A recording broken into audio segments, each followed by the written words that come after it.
The beauty of the city in the last hour of the night. Walking east across the viaduct, above the oldest streets of Vancouver, I catch sounds from the after-hours club on Station before descending the off-ramp to Main, where a cook who lives above her mother's restaurant steps onto the fire escape to test the morning air.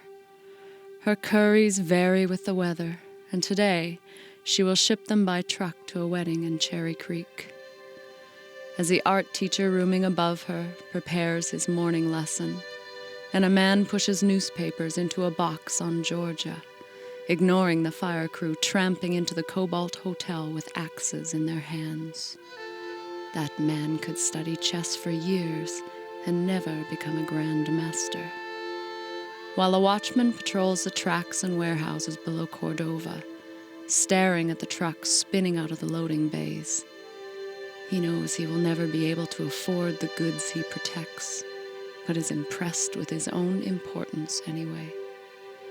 And a traveler turns the pages of a telephone book in a hotel far away on Robson, and a university student leaves the all-night billiard hall in Seymour, walking beneath the last stars. East of Maine, Georgia falls into workshops and warehouses before it becomes a park with a view of the waterfront, where an engine crew drinks coffee in a locomotive idling in the yards, waiting to pull steel containers through the Fraser Canyon to Ashcroft before following the Thompson River past Cherry Creek to Kamloops, and the North Thompson towards the forest and rains of Blue River. At the CN station, a cleaning crew boards a train 6 hours before its departure, and a man stands up unsteadily in Thornton Park where he collapsed yesterday, almost in sight of the farmer, who now drives a truck full of vegetables down Gore, not far from the house where Vi once ran a restaurant, while a hermit descends from the forest above Dollarton Highway towards the beach where Lowry built his shack. The man is setting off on a long walk to Lonsdale, where he will try in vain to sell his handmade implements to an outdoor store and will become more and more agitated every time he is asked to leave.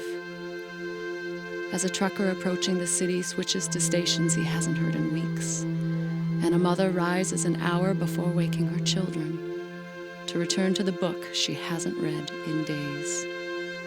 And a pensioner smiles to himself in a rooming house on Princess, knowing he will return to the track before noon. And a sleepless woman sits thoughtfully at her kitchen table, as she has for years. She once spent 10 months as a guide at the Liberace Museum in Las Vegas, and still misses Lee.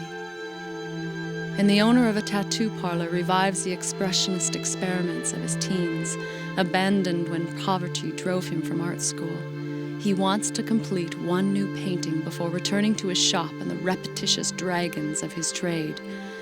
Before noon, he will haul it up a fire escape to his teacher, who will detest the thing, but will nevertheless offer sound advice. And a traveling salesman in the Burrard Motel fills his display cases with shoes.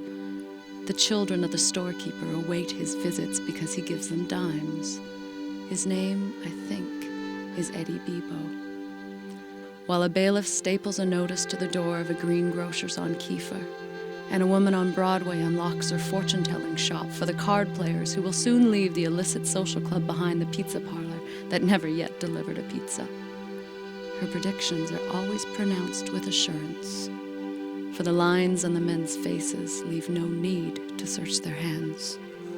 And a wholesaler prepares to visit 5 restaurants before the drive back to Calgary that will take her at sunset into the Thompson Valley east of Cache Creek, where she will pass a small truck struggling to pull a trailer filled with curries up the long climb out of town. Turning onto Pender, I pass the Niagara Hotel where Lowry drank when he was in the city, the paper bags in his hands already heavy with gin bottles hauled from Hastings and Maine. And as I pause before a second-hand bookstore to stare at the shelves, I see my own reflection in the glass, next to a neon sign flashing on and off. And I think of a silent man I once knew who responded to impossible questions with metaphors shaped by moving his hands. Lights switch on in an apartment building on Homer as one of the most promising composers of his generation returns to the work on a score few will ever play before it is forgotten. Then a taxi driver pulls up only to be left with an unfinished story as his garrulous fare steps out the door. Too early for buses, only taxis and those few. And as I walk east along Hastings, I think of the mannequin I passed at Canby, staring from the window of an abandoned store at the pale face of a prostitute walking home, perhaps to wake her children for school. And as the street becomes a bridge across the railway cut, one corridor across another, I watch night disappear from the edges of the city and cannot deny the beauty of the city in the last hour of the night, but know it would be a cold elegy if there were